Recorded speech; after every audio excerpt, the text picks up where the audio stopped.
think it's funny because we're not really like the big altar call invitation kind of people so much when we're preaching here.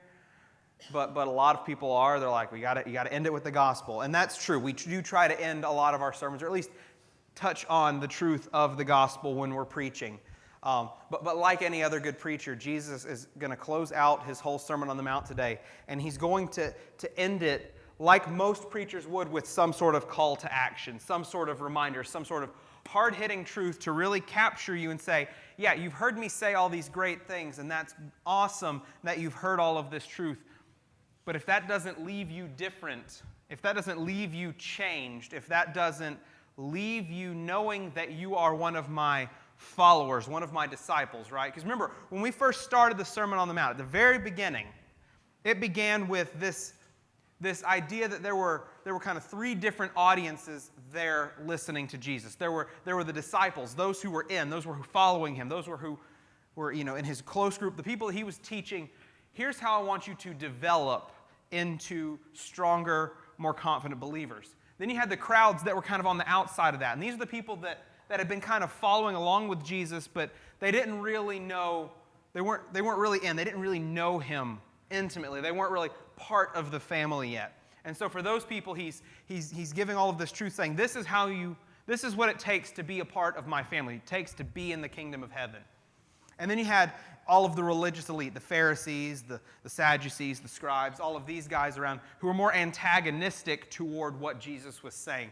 And he was trying to counter some of the wrong things that they had been teaching, some of the things that had become stumbling blocks, things that had confused lots of people who had been listening to their teaching. And so Jesus, as he's wrapping everything up, and he's about to move on and start going to other areas and ministering other places and doing other things and teaching other truths, before he moves on, while he's still got this crowd with him, he kind of has this ultimatum moment. This are you in or are you out? You've heard all of these things.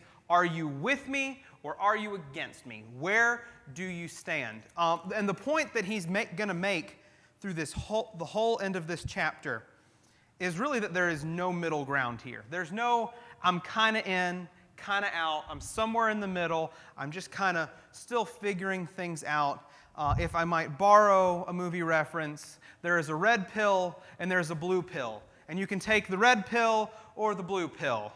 And you can either go back to being a part of the mindless crowds that are wandering and following all the people that have no idea that there's something else going on around you, or you can be one of the people who have their eyes opened and their minds opened and they can understand and see all of these things that God has been doing. There's no in between. Either you're in, you're out. Either you're saved or you're not. Either you're a disciple or you're just one of the crowds. And so as we're going through all of these ways that Jesus is going to differentiate what it looks like to be in or to be out, I want you to constantly be asking yourself, where do I stand? Which of these things is more representative of me? So we'll start in verse 13. I'm just going to read a couple of verses here. This is Matthew chapter 7, verse 13. He says, "Enter by the narrow gate, for the gate is wide and the way is easy that leads to destruction, and those who enter by it are many. For the gate is narrow and the way is hard that leads to life, and those who find it are few." So he uses this example of a wide gate, a narrow gate, and then a wide path and a narrow path. And one thing that I want to go ahead and establish up front is, let's look at the order through which he said this. The gate comes before the path. Enter through the gate and then follow the path that's behind the gate. So if Jesus is saying, the way you get in with me is you enter into the kingdom of heaven, you come into this Christian life through me, right? That's what he's been establishing, that he is our only means of salvation. If we enter through Jesus and then we walk along the path that follows him after that. So it's not this, if you find this narrow path and you walk through this really difficult life and this harder path where you know fewer and fewer people, that you're eventually going to get the results and go through the gate and find Jesus. It's not that way. We find Jesus first. Well, honestly, more Jesus finds us. and he saves us, and he welcomes us into his family, and then he kind of kicks us off along this path. And so I want us to get this in mind, that it's not going to be about how we walk the path that determines whether or not we get saved, that determines whether or not we get to go into the family of God. We enter into this walk through Jesus and through Jesus alone, and as a result of that, we have two very different types of paths to walk. So in a previous life, or more like a year ago, I was a web developer at ETSU. Like, I do video now, but I was doing web. And so if anybody in here knows anything about web, I don't see a whole lot of hands. Okay, so when you're designing a website, and we used to have to do this all the time at ETSU, when you're designing a website, you have to look at what type of internet connection and what type of computing power do most of the people who are visiting your site use, so as you can determine how fancy, how robust can we make our design for our new site. Because if you find out that 90% of the people are still using AOL, you cannot design the same site that you could if everybody was using like a T1 connection. Because they're not going to have enough bandwidth. And I say all this to get to the idea of bandwidth. Bandwidth, bit rate, the amount of information that can travel a given distance at a particular time. The more information, the more things that need to get through, you have to have a higher bandwidth, a faster bit rate. More things have to be able to get through the same amount of space at the same time. So you basically need a wider road for more things to get through all at once. And that's kind of the idea that Jesus is getting at here. He's saying there's a narrow road and there's a wide road. Why do you need a wide road? Why every time I drive to Knoxville is one lane closed? Because they're making another lane. They're widening every single time you get on the interstate. Some lane somewhere. They're adding a lane, or they've closed off this lane to repave, right? And when they do that, that affects how efficiently you can get where you're going. And usually it's because they're trying to add another lane because they've had so much traffic volume that we need more space for more people to be able to get through. So you need a wider road, you need a bigger road if there are going to be more and more travelers on it so that it's not as congested. So it's interesting that when Jesus is comparing those who are saved, those who are his disciples, those people who are on the path to the kingdom of heaven, would get the small road. And those people who are not in would be on the much wider, more comfortable road. And I think he's trying to tell us a couple of things here. The first thing that he's trying to tell us is there are probably a whole lot more unsaved people around us than there are saved people. There are probably many more people that think they are on the right road, but really they are not saved at all. And that's going to continue to be a theme throughout the rest of the chapter. So he's trying to open your eyes to say, if you're taking the easy way, if you're going the way of the crowds, if you are not meeting much pushback for the way that you're living your life, then odds are you are on the easy path. You're taking the easy way. You're not having to push through much difficulty. If it's more comfortable, if your life seems pretty easy as far as your spiritual growth and your progressing through your life, it may be that you're on because you're walking the same direction as everybody else is. I thought about making a Highway to Hell reference, but I'm going to skip the Highway to Hell reference. But it's there. I'm not going to sing it. That's basically what I'm saying. So we have to find ourselves asking, what do I experience in my life, and why am I not experiencing more pushback? I mean, when I think of that narrow road, I think of like walking along like a hiking trail that's kind of gotten overgrown and there are lots of trees and stuff, and you're having like pushback branches and you've got leaves and bugs and stuff all over you, that sort of thing. Like that sounds a lot more difficult, right? That sounds like a path that fewer people are going to want to walk along. And that seems to be more the idea of what Jesus is encouraging his people to be looking for. Not out looking for trouble, but to just understand that if you are truly living the life that we've been called to, it's not going to be easy. There are going to be fewer people that are on that path. There are going to be fewer opportunities for you to comfortably move forward. So we need to realize that there are a lot more unsaved people than there are saved. And we need to realize that there are probably more unsaved people in the church than we think. And we need to examine ourselves to see if we're among the larger crowd or the smaller, less popular crowd.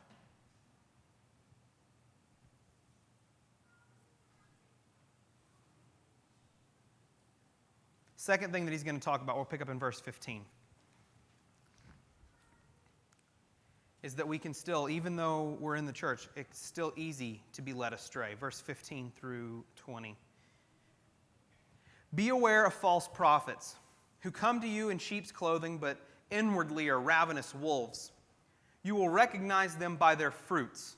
Are grapes gathered from thorn bushes, or figs from thistles? So every healthy tree bears good fruit, but the diseased tree bears bad fruit. A healthy tree cannot bear bad fruit, nor can a diseased tree bear good fruit. Every tree that does not bear good fruit is cut down and thrown into the fire.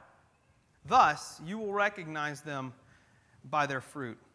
This is like a scary thought, especially for me in the position that I'm in, where we as elders kind of have oversight of the church, and we're responsible for the things that are being taught.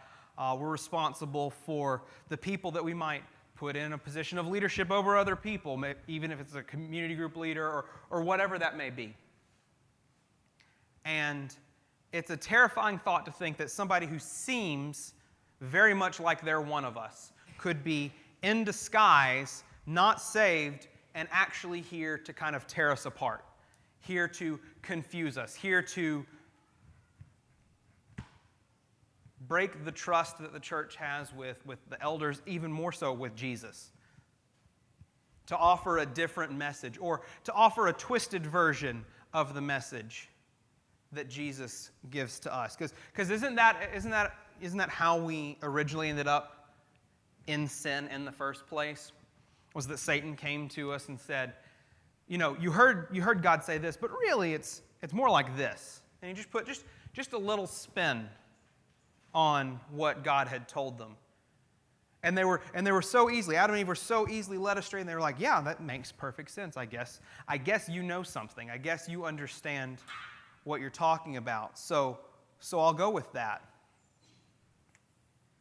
And what we need to realize is this isn't just talking about somebody who's in the church who thinks they're saved but are not. He describes them as wolves. He says these are people who know exactly where they stand but hide themselves, but blend in, but know what it looks like to be a part of the church to the point that they're able to infiltrate and then divide us.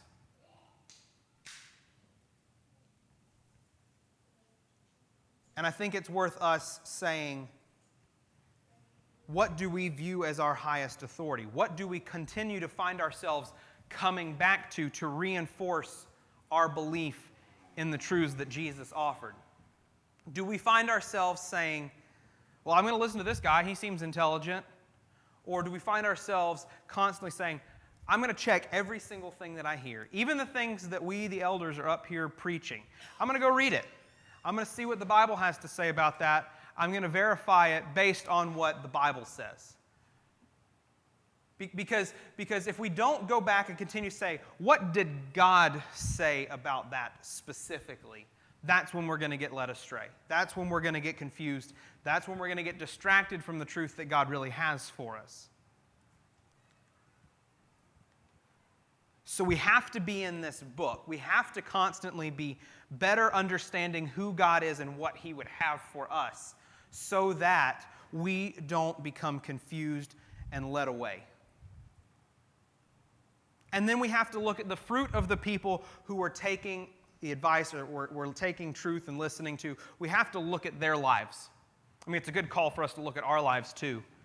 But here specifically, he's saying, you got to look at the lives of the people that you're listening to.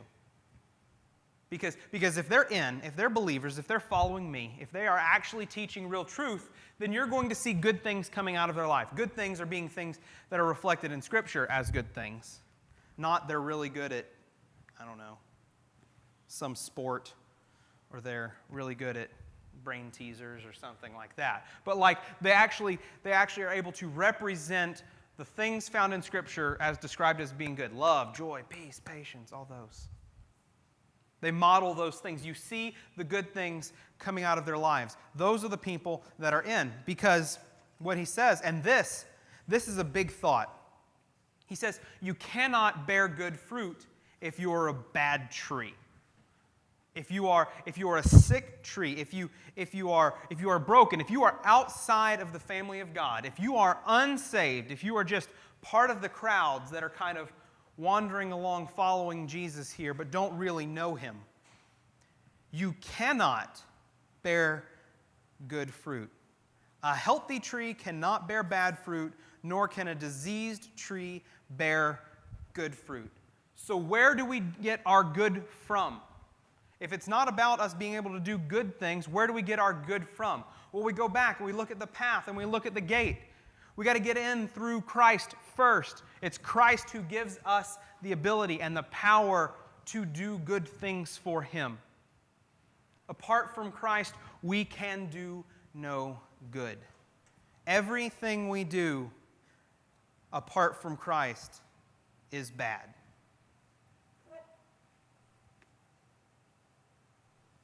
That might be an interesting conversation starter for community group this week. Everything you do apart from Christ is bad. Talk amongst yourselves.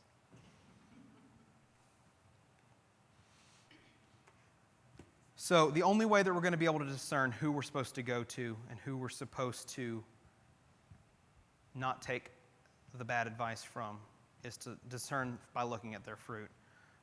1 John 4, 1 through 3 says, "Beloved, do not believe every spirit, but test the spirits to see whether they are from God.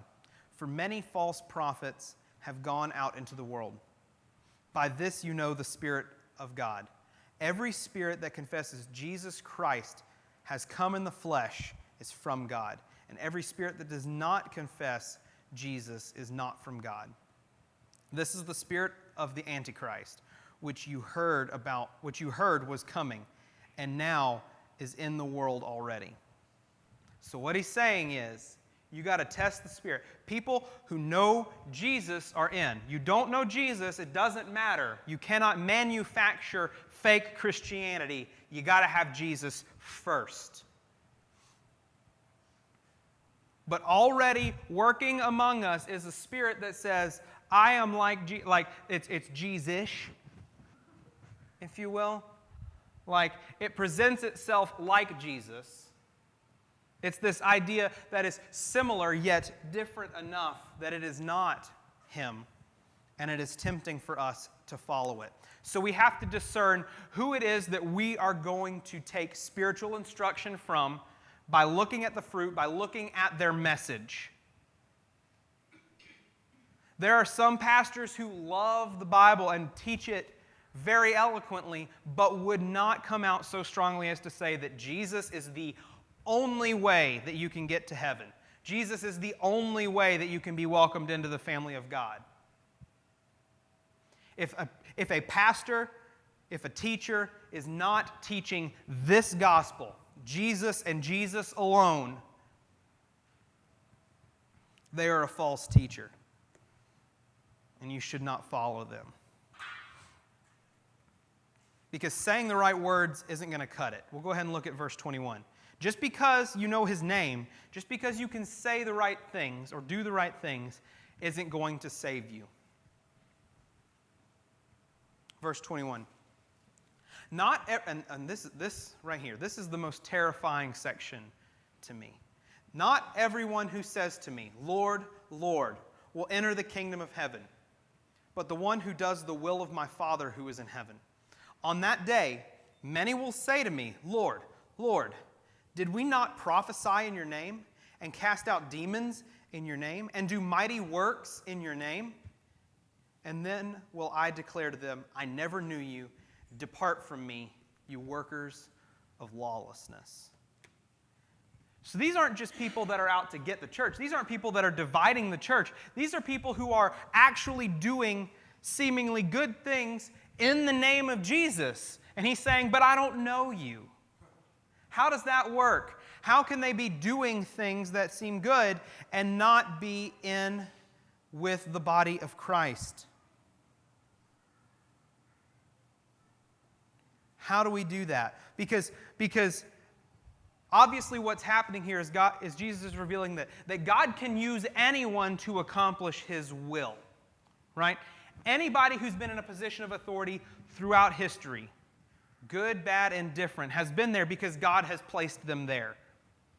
And the good, bad, or indifferent things that they have done during the time that they were in that place have been done because God wanted those things to happen. Because He has a very specific and very precise plan that He is playing out from the time of creation till the time we're all gone. He has such a specific plan that nothing is going to change that. There are going to be no little hiccups along the way. No one person can come in and do something outside of what God had already predetermined for all of history. So even if there are people who don't believe in Jesus, even if there are people who have not surrendered their lives to Him, the actions that they are taking while they are here are still a part of what God is doing in history. Even if they present themselves as believers in some way. Even if they're using His name, He doesn't have their heart. He just has their words. He just has their actions. They're trying to get by, look, I said your name, and these things happened. I drove out demons. I performed miracles. I prophesied. I did all of these mighty works, right? Think of that. Think of that, how you have to say that sentence. Did I not do all of these mighty works? Who is the focus of that sentence? Us. We. He's saying, you don't get in because of what you did. You get in because I have your heart. You get in because Jesus welcomes you into His family. So it doesn't matter how good or how amazing a thing you are able to do. If it's you doing it apart from the power of Jesus, makes no difference. It's not good enough because we cannot manufacture good enough. And that's scary because that probably means that there are a lot of people in the church, a lot of people in our families, a lot of people walking around in the South who would say, I'm a Christian, right? Everybody and their brother is a Christian in the South. I'm a Christian, yeah, Christian. But that probably means there are so many fewer believers than we think. I thought about spoiling the whole movie, but I think I can do this without spoiling the whole movie. The movie's from 1999, so you've had plenty of time. So, who has seen The Sixth Sense? Okay, thank you. I'm so glad that people have seen The Sixth Sense, because a bunch of people that I talked to are like, I've never seen it. That's probably one I should see. Yes, that's one you should see. So, no, I'm not going to spoil it. I'm not going to spoil the end. I'm just going to use the line that they used from every movie trailer for that movie you ever saw. So the premise of the movie is you have this guy who's a child psychologist working with this kid who has some sort of really weird problem. And he hasn't talked to him about it. He just knows that the kid's kind of off. And he's talking to the kid, and the kid says, I'm ready to tell you my secret now. And he says, okay. And here's what he says. And I think this is a perfect example of what I'm trying to say right here. He says, I see dead people walking around like regular people. They don't see each other. They only see what they want to see. Here's the key. They don't know they're dead. I think that is a perfect metaphor for this idea of people who are using Jesus' name and going about doing all of these great things, thinking that that is what is saving them. They think they're alive. They think they're doing all of this. They think they understand what their motivations are. But inside they're dead. They've got no life in them. They don't even know that they're dead. Because they don't know what life really looks like. They just know, this is what I do. I move along. I walk along. There are these crowds of people all walking along this big wide path together. We're all kind of going. We just kind of wander in this direction. And they don't realize that they're dead. They don't realize that there is something else for them. They don't realize that it's Jesus having their whole heart that is what it takes.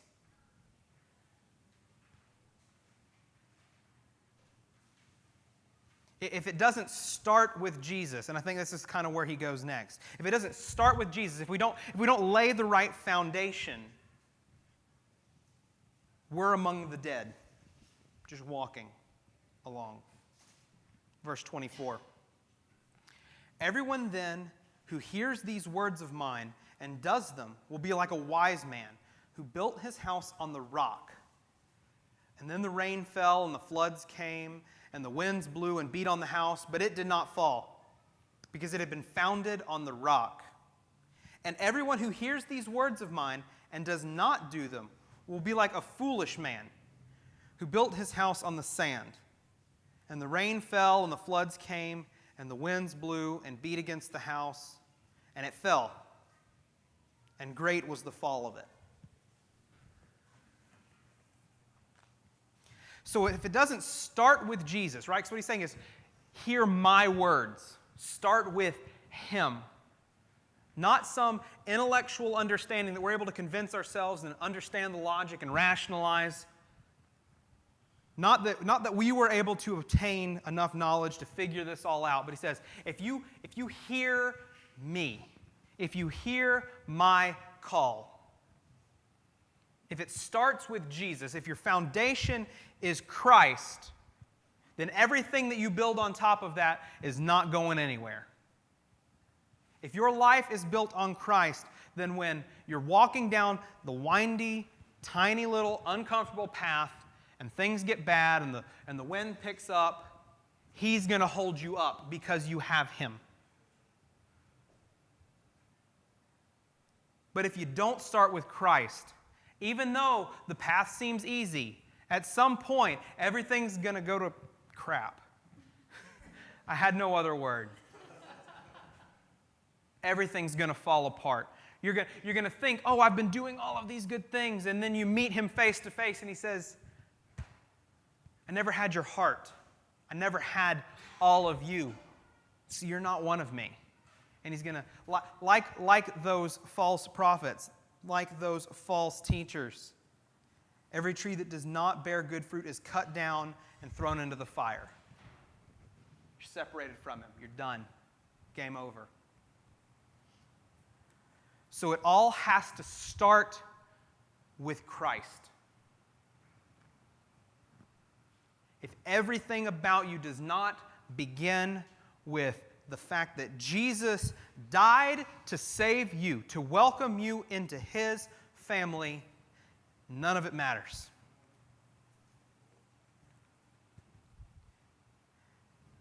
So that's the end of his sermon. And then we get just very briefly. So he's talked for what, three chapters now? And there's probably a whole lot more that he was saying in there. But these last two verses.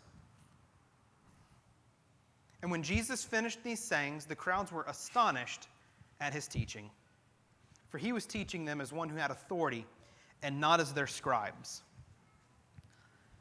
Here's the thing that it doesn't say about them.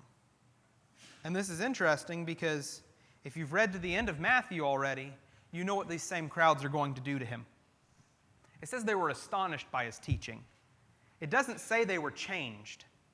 It doesn't say that their hearts were made different. It says they were astonished. They're like, wow, that's really good. He says good words, really strong. I like it. But it doesn't say they were changed. And so my challenge to us is that we would examine our lives. We would look at where we are.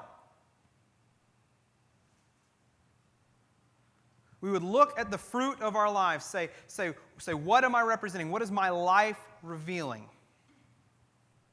We would ask ourselves if we're trying to just get by because of the good things that we do, or the fact that we have gone to this church, or we've gone to that church, or we've read a Bible, and we would get past all of the actions that we're taking and realize that we need Christ. It has to start with Jesus. And I hope that as I've been reading these verses and saying these words, that you've been looking at yourself and saying, what is at my core? What is my foundation? What have I built my whole life on?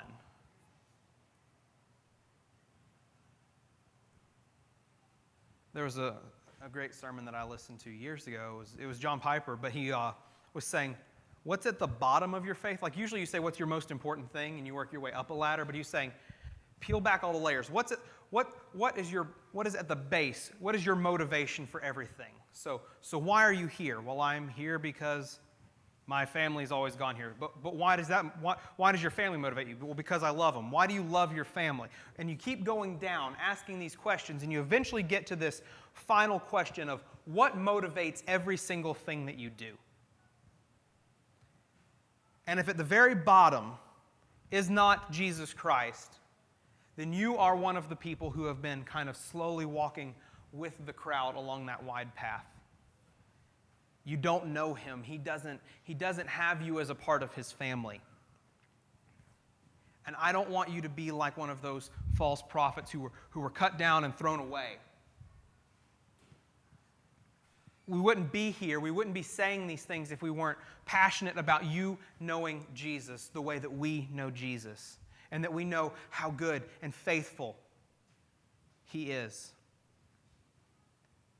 So when I pray here in just a second, I want all of us. I don't care how long you've been a part of the church. I don't care what position of leadership you may find yourself in. I want every single one of us to examine at the very root, at the core of who we are, what we're building everything on. And if it's Christ, that's amazing. That's fantastic. And then we can stand and we can sing and we can rejoice. We can come and take communion and we can remember what it is that he did for us. But if that's not you, we want you to know that it's got to start with him. And we want your lives to start with Jesus. And if you don't really get that, come talk to one of us. I'll be over here doing communion. I would rather put communion down and leave everybody else to not get communion and talk to you. Or go grab Dad. The sound can sound a little worse for a little while. Grab somebody. Let's talk about what it's like to have Jesus at your foundation. Let's get there because if we can't really go forward, right? We can't move on until we start with Jesus.